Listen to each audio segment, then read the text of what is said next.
নমস্কাৰ মৰমৰ ছাত্ৰ ছাত্ৰীসকল, আজি আমি পাঠ নং 17 গণতন্ত্ৰ নাগৰিক আৰু নাগৰিকত্ব পাঠটি আলোচনা কৰিম।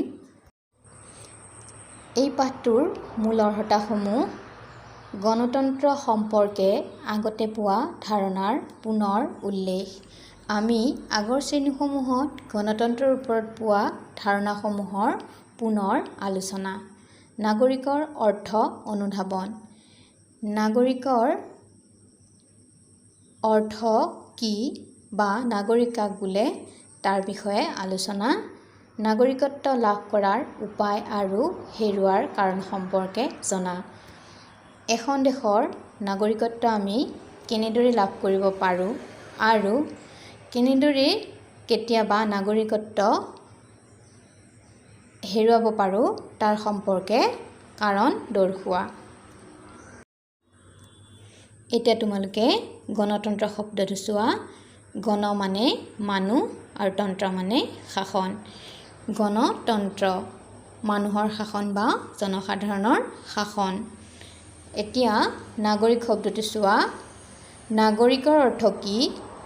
যি ব্যক্তিয়ে এখন দেশত স্থায়ীভাৱে বসবাস কৰি সেই দেশৰ সকলো অধিকাৰ ভোগ কৰে তেনে ব্যক্তিক নাগৰিক বোলে। এতিয়া তোমালোকে পাঠটো চোৱা। গণতন্ত্ৰৰ বিষয়ে তোমালোকে ষষ্ঠ মানত কিছু কথা ইতিমধ্যে শিকি আহিছা। নতুন কথা শিকাৰ আগেয়ে সেইখিনি কথাকে এবাৰ মনত পেলাই লওঁ আহা। গণতন্ত্ৰ এক প্ৰকাৰৰ শাসন ব্যৱস্থা। গণতন্ত্ৰৰ অৰ্থ হৈছে জনগণ গণৰ শাসন তন্ত্ৰ। এনে শাসন ব্যৱস্থাত চৰকাৰৰ সিদ্ধান্তত বা কাৰ্যকলাপত নাগৰিকৰ নিয়ন্ত্ৰণ থাকে। গণতন্ত্ৰ জনতাৰ কল্যাণৰ বাবে জনতাই চলোৱা শাসন। গণতন্ত্ৰ জনতাই চলোৱা শাসন। স্বাধীন ৰাষ্ট্ৰতহে গণতন্ত্ৰ সম্ভৱ। বৰ্তমান বিশ্বৰ অধিকাংশ ৰাষ্ট্ৰতে গণতান্ত্ৰিক শাসন চলে। গণতন্ত্ৰ দুই প্ৰকাৰৰ, প্ৰত্যক্ষ আৰু পৰোক্ষ গণতন্ত্ৰ। প্ৰত্যক্ষ গণতন্ত্ৰ কি? প্ৰত্যক্ষ গণতন্ত্ৰ হ'ল যি গণতন্ত্ৰত জনসাধাৰণে চৰকাৰৰ শাসন ব্যৱস্থাত পোনপটীয়াকৈ অংশগ্ৰহণ কৰে তেনে ব্যৱস্থাক প্ৰত্যক্ষ গণতন্ত্ৰ বোলে।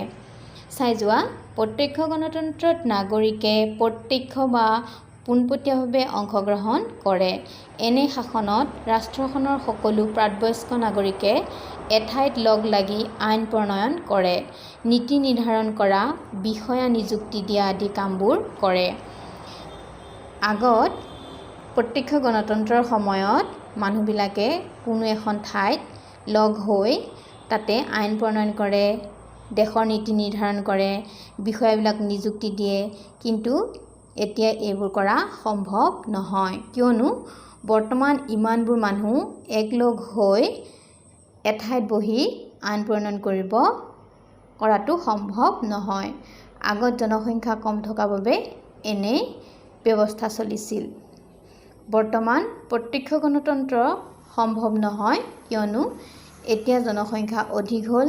আগৰ জনসংখ্যা কম থকাৰ বাবে এনে শাসন ব্যৱস্থা কৰিব পাৰিছিল। এতিয়া পৰোক্ষ গণতন্ত্ৰ পাম। যি গণতন্ত্ৰত জনসাধাৰণে প্ৰত্যক্ষভাৱে চৰকাৰ পৰিচালনা নকৰি তেওঁলোকে সময়ে সময়ে নিৰ্বাচন কৰি দিয়া প্ৰতিনিধিসকলৰ দ্বাৰা চৰকাৰ পৰিচালনা কৰা হয় তাকে পৰোক্ষ গণতন্ত্ৰ বোলে। এতিয়া চোৱা। আধুনিক কালত পৃথিৱীৰ প্ৰায় সকলো গণতন্ত্ৰই পৰোক্ষ গণতন্ত্ৰ।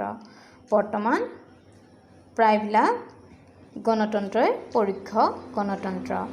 পৰোক্ষ গণতন্ত্ৰত ৰাষ্ট্ৰৰ শাসন জনসাধাৰণে প্ৰতিনিধিৰ সহায়ত চলায়, অৰ্থাৎ জনসাধাৰণৰ হৈ তেওঁলোকে প্ৰতিনিধিয়ে শাসন চলায়। প্ৰশাসনত নাগৰিকে পৰোক্ষভাৱেহে অংশগ্ৰহণ কৰে বাবে এনে গণতন্ত্ৰক পৰোক্ষ বা প্ৰতিনিধিমূলক গণতন্ত্ৰ বোলা হয়।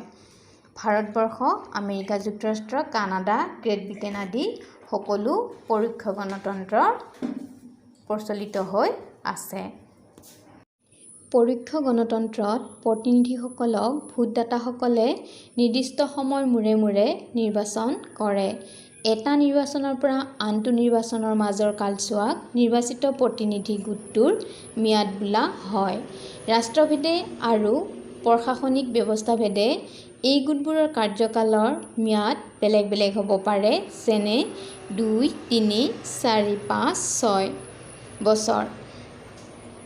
বেলেগ বেলেগ ৰাষ্ট্ৰত কাৰ্যকালৰ ম্যাদ বেলেগ বেলেগ হ'ব পাৰে, যেনে 2, 3, 4, 5, 6 বছৰ হ'ব পাৰে। আমি জানো আমাৰ ভাৰতবৰ্ষত নিৰ্বাচনৰ কাৰ্যকাল 5 বছৰৰ মূৰে মূৰে হয়। নিৰ্বাচনৰ সহায়ত সৰ্বসাধাৰণ ভোটদাতাই তেওঁলোকৰ প্ৰতিনিধিক বাছি ল'ব পাৰে। এই নিৰ্বাচনত নিৰ্বাচিত প্ৰতিনিধিয়ে জনগণে বিচৰা মতে কাম নকৰিলে বা ক্ষমতাৰ অপপ্ৰয়োগ কৰিলে পাছৰ বাৰৰ নিৰ্বাচনত তেওঁলোকৰ সলনি বেলেগ প্ৰতিনিধি নিৰ্বাচন কৰিব পাৰে। গণতন্ত্ৰত নাগৰিকে চৰকাৰৰ কাম কাজৰ ওপৰত সতৰ্ক চকু ৰাখিব লাগে, যাতে জনস্বাৰ্থ বিৰোধী কোনো কাম হ'ব নোৱাৰে। গণতন্ত্ৰত আমাৰ নাগৰিকসকলে, আমি জনসাধাৰণবিলাকে কি কৰিব লাগে? চৰকাৰৰ কাম কাজৰ ওপৰত সতৰ্ক চকু ৰাখিব লাগে, যাতে তেওঁলোকে কোনো বেয়া কাম কৰিব নোৱাৰে বা জনস্বাৰ্থ বিৰোধী কাম কৰিব নোৱাৰে। গণতন্ত্ৰৰ কৃতকাৰ্যতা নিৰ্ভৰ কৰে গণ সচেতনতাৰ ওপৰত। এই যেতিয়া গণতন্ত্ৰ সফল হ'ব, কৃতকাৰ্যতা হ'ব, কি কাৰণে হ'ব? যদি আমি সচেতন হওঁ, আমি জনসাধাৰণ যদি সচেতন হওঁ, তেনেহ'লে গণতন্ত্ৰ কৃতকাৰ্যতা লাভ কৰে। গণতন্ত্ৰক বিশ্বৰ সকলো দেশতে গ্ৰহণ কৰাৰ প্ৰধান কাৰণ হৈছে জনসাধাৰণৰ সৰ্বতোপ্ৰকাৰৰ কল্যাণেই ইয়াৰ লক্ষ্য আৰু উদ্দেশ্য। গণতন্ত্ৰৰ লক্ষ্য আৰু উদ্দেশ্য কি? জনসাধাৰণৰ কল্যাণৰ হকে কাম কৰা। সেইকাৰণে বিশ্বৰ সকলো দেশতে এই গণতন্ত্ৰ গ্ৰহণ কৰিছে। গণতন্ত্ৰৰ ভেটি হৈছে সমতা, স্বাধীনতা, অধিকাৰ, কৰ্তব্য, ন্যায় আদি ধাৰণাবোৰ। গণতন্ত্ৰত জাতি, ধৰ্ম, বৰ্ণ, লিংগ নিৰ্বিশেষে আইনৰ চকুত সকলো সমান। নাগৰিকসকলে কিছুমান অধিকাৰ উপভোগ কৰিবলৈ পায়। সেইমতে তেওঁলোকৰ ৰাষ্ট্ৰ আৰু সমাজৰ প্ৰতি কৰ্তব্যও থাকে। এইখিনি কথা তোমালোকে আগৰ শ্ৰেণীৰ পাঠৰ পৰা জানিব পাৰিলা। এইবোৰৰ লগতে গণতন্ত্ৰৰ বিষয়ে আৰু দুটামান কথা জানিব লগা আছে। আমি অলপ আগতে উল্লেখ কৰিছোঁ যে গণতন্ত্ৰৰ কৃতকাৰ্যতা নিৰ্ভৰ কৰে গণ সচেতনতাৰ ওপৰত। সচেতন হ'বলৈ নাগৰিকসকলে নিজৰ অধিকাৰ আৰু কৰ্তব্য, চৰকাৰৰ দায়িত্ব আৰু ক্ষমতাৰ সীমা, জনস্বাৰ্থ, জনকল্যাণ আদিৰ বিষয়ত জ্ঞান থকাটো প্ৰয়োজন। এজন নাগৰিক সচেতন হ'বলৈ কি জানিব লাগিব? নিজৰ অধিকাৰ, কৰ্তব্য, চৰকাৰৰ দায়িত্ব আৰু ক্ষমতাৰ সীমা, জনস্বাৰ্থ, জনকল্যাণ আদিৰ বিষয়ে জ্ঞান থকাটো অতি প্ৰয়োজন। সেইবাবে নাগৰিকসকল শিক্ষিত হোৱাটো অতি দৰকাৰী।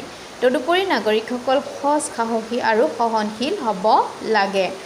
ইয়াৰ উপৰিও নাগৰিকসকলৰ আৰু 3টা গুণৰ দৰকাৰ: সৎ, সাহসী আৰু সহনশীল। সকলো ভাষিক, ধৰ্মীয় আৰু গোষ্ঠীয় লোকে পৰস্পৰে পৰস্পৰৰ প্ৰতি শ্ৰদ্ধাশীল হৈ সকলোৰে মাজত একতা আৰু সংহতি ৰক্ষা কৰিব পাৰিলেহে গণতন্ত্ৰ প্ৰকৃতাৰ্থত সফল হ'ব। ছাত্ৰ ছাত্ৰীসকল, আজি পাঠটো ইমানলৈকে আলোচনা কৰিলোঁ। অহা কালাংশত আমি বাকীখিনি আলোচনা কৰিম। পাঠটো তোমালোকে ভালদৰে খৰচি মাৰি পঢ়িবা। নমস্কাৰ।